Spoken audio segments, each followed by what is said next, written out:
नगर पंचायत पागबाड़ा के चामुंडा देवी सरस्वती शिशु मंदिर स्कूल की ओर से स्वतंत्रता सेनानी नेताजी सुभाष चंद्र बोस की जयंती के अवसर पर एक शोभा यात्रा का आयोजन हुआ। शोभा यात्रा स्कूल के प्रांगण से प्रारंभ होकर पागबाड़ा के अलग अलग मोहल्ले से होती हुई वापस चामुंडा देवी सरस्वती शिशु मंदिर स्कूल पर जाकर समाप्त हुई। रैली की अगुवाई कर रहे पागबाड़ा रामलीला कमेटी के पदाधिकारियों द्वारा नेताजी सुभाष चंद्र बोस के जीवन पर प्रकाश डाला गया। कहा गया कि हमारे नन्हे मुन्ने बच्चे नेताजी के बताए रास्ते पर चलने का काम कर रहे हैं। नेताजी सुभाष चंद्र बोस द्वारा देश को आजाद करने के लिए महत्वपूर्ण भूमिका को अदा किया गया था और आजाद हिंद फौज का निर्माण कर उन्होंने अंग्रेजों को भारत छोड़ने के लिए मजबूर किया। नेताजी सुभाष चंद्र बोस द्वारा एक नारा दिया गया था कि तुम मुझे खून दो, मैं तुम्हें आजादी दूंगा। नेताजी सुभाष चंद्र बोस देश के जीते थे और देश के लिए कुर्बान भी हुए। चामुंडा देवी सरस्वती शिशु स्कूल की ओर से निकाली गई शोभा यात्रा में नन्हे मुन्ने बच्चों द्वारा झांकियों के माध्यम से देशभक्ति का संदेश दिया। भारत माता, नेताजी सुभाष चंद्र बोस, डॉक्टर भीमराव अंबेडकर, मां सरस्वती, रानी लक्ष्मीबाई सहित देश के अमर सपूत की वेशभूषा में सजे बच्चे आकर्षण का केंद्र बने और इस रैली में भारत माता की जय के नारे लगाए गए।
रैली को देखकर नगर पंचायत वासियों द्वारा खुशी का इजहार किया गया और कहा गया कि देश के वीर सपूतों ने देश को गुलामी की जंजीरों से आजाद कराया। उन वीर सपूतों की कुर्बानियों को कभी भुलाया नहीं जा सकता। हम सभी का फर्ज बनता है कि हम उनके बताए रास्ते पर चलें और देश की तरक्की के लिए काम करें। भारतीय जनता पार्टी के पूर्व जिला अध्यक्ष ठाकुर राकेश सिंह द्वारा कहा गया कि आज का दिन गर्व का दिन है। हमें नेताजी सुभाष चंद्र बोस की हर बात को याद रखना चाहिए और उनके बताए रास्ते पर चलना चाहिए।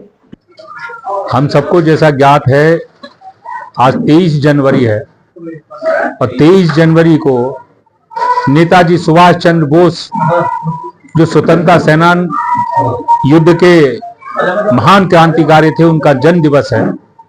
और इसी जन्म दिवस के अवसर पर चामुंडा देवी सरस्वती शिशु मंदिर के बच्चों के द्वारा अपने उनके झांकी लेकर पूरे गांव में, नगर में भ्रमण करते हुए हम उनको श्रद्धांजलि आज 23 जनवरी को सुभाष चंद्र नेताजी बोस को देते हैं।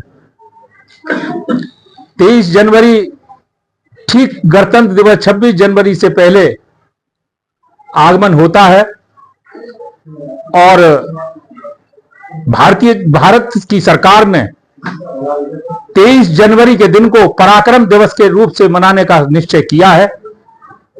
आज हम ये कह सकते हैं कि आज पराक्रम दिवस की हम सबको बहुत बहुत शुभकामनाएं देता हूं। जैसा कि जानकारी है, सुभाष चंद्र बोस जी का जन्म उड़ीसा के कटक में 1895 में हुआ था और उन्होंने आजादी की लड़ाई की शुरुआत की थी और उन्होंने नारा दिया था, तुम मुझे खून दो, मैं तुम्हें आजादी दूंगा। और उन्हीं के नाते मैं कह सकता हूं कि अहिंसा के नाम पर भी हो सकता है कि आजादी मिली हो, लेकिन क्रांतिकारी वीरों के द्वारा, उनके त्याग के द्वारा, उनकी तपस्या के द्वारा भी इस देश को आजादी मिली है।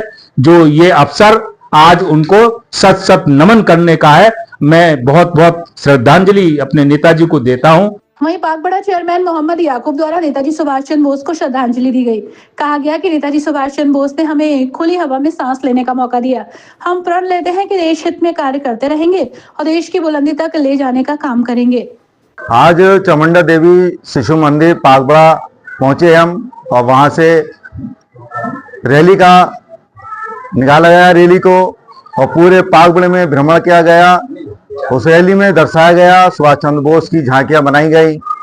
और जैसे कि आप जानते हैं हमारे नेताजी सुभाष चंद्र बोस जी हमारी आज़ादी में सबसे बड़े क्रांतिकारी बने और उन्होंने इस देश को एक नारा दिया, जय हिंद का नारा दिया, जो जिसमें उन्होंने, मैं आपको बता दूं कि नारियों ने भी हमारी इस आजादी में, और उन्हें प्रेरित किया नारियों को भी कि हमें इस देश को आजाद कराना है। तो ये बहुत बड़ी बात है और इसी तरीके से हम उनको याद करते हैं। वो उनको याद करके हमें लगता है कि हमें देश के लिए अपना खून देना चाहिए, उनके अपने देश के लिए लड़ना चाहिए, अपने देश को आगे बढ़ाना चाहिए। मुझे उम्मीद है कि आगे कभी ऐसा मौका नहीं आएगा कि हम गुलामी झेलें। ऐसी आजादी हमें मिली है, जिन्होंने बलिदान दिया है उनको हम सत सत नमन करते हैं और उन्हें दिल की आज इस आवाम को, इस पागबड़े की आवाम को, देश की आवाम को इस बात से जागरूक करना चाहते हैं कि उन्होंने जिस तरह से हमें आजादी दिलाई, वो आजादी हमें मैं समझता हूं कि कुछ भी दे दें तब भी कमी कम है। आदाब, नमस्कार। इस मौके पर रामलीला कमेटी के संरक्षक राम बाबू भटनागर, सीताराम रोहिला, रोहित मुखिया, प्रमोद जी, विजयपाल जी, जितेंद्र जी सहित अन्य नागरिक मौजूद रहे।